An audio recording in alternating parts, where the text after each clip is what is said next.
have a house that loves nails. That's right, ladies. This is a house of nail lovers, and we got this given to us that my daughter can't wait to experiment. Now, let me show you what it is. It is actually nail markers. Can you see all those colors? Oh, my Lanta. She's going to be in slight heaven here. I'm going to pour them out for her to be able to choose the ones that she likes best.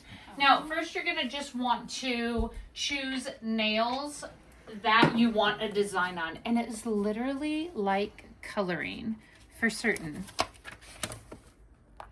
Now, to prep the pen, you're going to want to push down until the ink develops all the way to the tip of the pen. And then once it's ready, it is ready to design. You just go ahead and do any type of design that you desire. It can be a French tip outline. It can be rainbows or little tiny teddy bear faces, anything that you can create. It can go on clear nails as well as painted nails.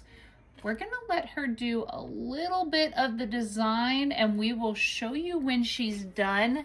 But if you need an array of colors that you can color anything your little heart desires, these amazing markers is what we would choose.